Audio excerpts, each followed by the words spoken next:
పెళ్లి వాళ్ళు పిలుస్తున్నారు. ఏమైందిరా? విజయనగరం రాజుల ఫ్యామిలీ వాళ్లకు నీ వంట నచ్చలేదట.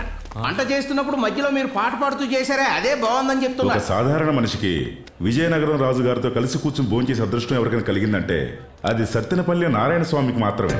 ఆయన మనవడే ఈ పట్టాభిరాము.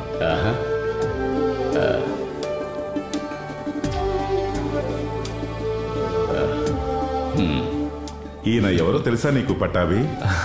అయ్యగారు తెలియని వాళ్ళు ఎవరైనా ఉంటారా? ఈ రోజు విందులో మా వల్ల ఏదైనా లోటు జరిగితే అది మీరు చెప్పారంటే. లోట? అమృతం లాంటి విందును ఏర్పాటు చేసి లోటు అంటున్నారేంటి? మంచిదయ్యా. అదేంటంటే బాబా, నేను నీకు అప్పుడే చెప్పాగా విందు భోజనం మహారాజా వారికి బాగా నచ్చిందని. వచ్చే మాఘమాసం 15న ఇదిగో ఈమె పెళ్లి నిర్ణయించాం. ఈ పెళ్లికి విందు ఏర్పాట్లు పట్టాభి చేయాలి. పట్టాభిక బాగా చెప్పారు. ఈయన పని ఇది కాదండి, ఈయన ఒక గవర్నమెంట్ ఆఫీసర్. నేను కూడా సార్. పట్టాభి, దీనికి కారణం మాకు వీళ్ళకి ఫ్యామిలీ రిలేషన్షిప్ ఉండడం వల్ల. నాకు ట్రాన్స్ఫర్ ఇష్యూ అయింది, నేను వెంటనే అక్కడికి వెళ్ళాలి. నన్ను క్షమించండి అయ్యా. మీరు మా ఏరియా వైపు వచ్చినప్పుడు మా ఇంటికి వచ్చి వెళ్ళండి. అయ్యా తప్పకుండా. అంత శుభం జరుగుతుంది. వస్తామయ్యా. పట్టాభి, నువ్వు సామర్లు కొట్టి ఎప్పుడు వెళ్తున్నావు? ఈ రోజు బయలుదేరుతున్నాను. ఈ రోజు నేను నిన్ను వదలను. పాల్వంచులో ఉన్న అమ్మాయిని నువ్వు వెళ్ళి చూడాలిగా. ఈ అమ్మాయి 41 అమ్మాయి కాదు, 42 అమ్మాయి. కరెక్ట్ గానే చెప్పినా? అదేంటి పట్టాభి, ఎంతో మంచివాడైన నీకు ఇంకా పెళ్లి ఎందుకు ఫిక్స్ అవ్వలేదంటావు? అనుకువ బాగానే ఉంది, సంపాదన బాగానే ఉంది, కానీ ఇంకా పెళ్ళి అవ్వలేదు. అదే మాకు అర్థం కాదు. అంటే అది నేరుగా వెళ్ళి మాట్లాడితే. అవన్నీ ఎందుకు బాబా, ఆయన నవ్వుతూ ఏదో చెప్తున్నారు కదా, చెప్పండి. డైరెక్ట్ గా వెళ్ళి చూడండి, డైరెక్ట్ గానే వెళ్ళి చూడండి.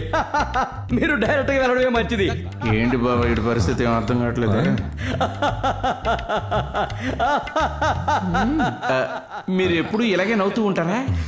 నా పాలసీ ఏమిటంటే నేను ఏ విషయం చెప్పడానికైనా ముందు ఇలాగే నవ్వుతూ చెప్పడం నాకు అలవాటు. మనకు ఎవరి మీద కోపం ఉంటే ఆ నీటి దగ్గర పంపితే అయ్యారు, నా పెళ్ళం ఈ పెళ్లి జరగాలని ముత్యాలమ్మకు మొక్కుకుంది, కానీ తను ఎందుకు నవ్వలేకపోతుందో అర్థం కావట్లేదు. ఈ పెళ్లి ఫిక్స్ అవగానే మీరు మా బావను కూడా ఆ గుడికి తీసుకువెళ్ళండి. తప్పకుండా తప్పకుండా. అమ్మాయి ఎక్కడా?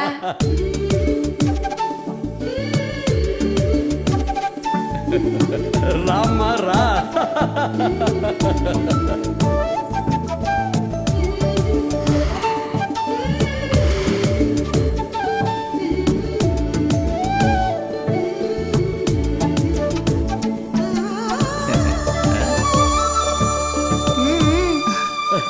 మాట్లాడండి.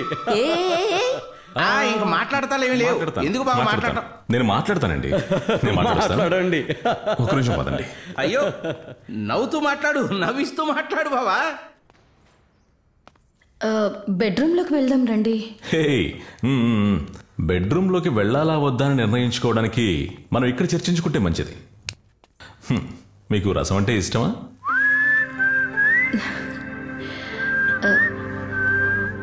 ఏ రసం? ఈ విందు భోజనాల్లో ఇష్టపడి తాగుతారే ఆ రసం. అయ్యా, చింతపండు రసమా? ఆ రసం నాకు అస్సలు ఇష్టం ఉండదు. బెస్ట్. ఒక విందు భోజనానికి వెన్నెముకే రసం.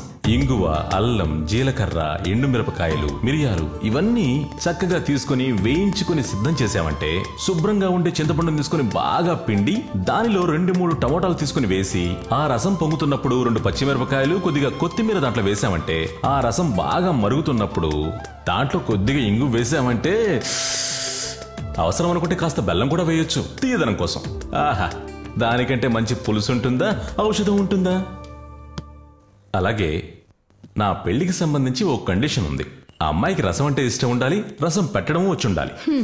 మీరు చూడటానికి వస్తున్నారంటే నేను ఎందుకు ఓకే చెప్పానో తెలుసా? మీరు బాగా వండుతారు అని తెలియటం వల్ల. ఖచ్చితంగా నాన్ వెజ్ వండటం తెలిసి ఉండాలి. నేను నాన్ వెజ్ లేకుండా అస్సలు తినను. సూపర్ అండి. ఎక్కడికి బయలుదేరారు? మీరు రసంగిని పొయ్యి మీద పెట్టగానే మేము బయలుదేరాం. ఏంట్రా పట్టాభి, ఎప్పటికీ మారకపోతే ఎలా? ఎప్పుడు రసం రసం అంటూ. నువ్వు కూర్చోమ్మా. ఇక వెళ్ళి రండి, ఇక వెళ్ళి రండి. వస్తామండి.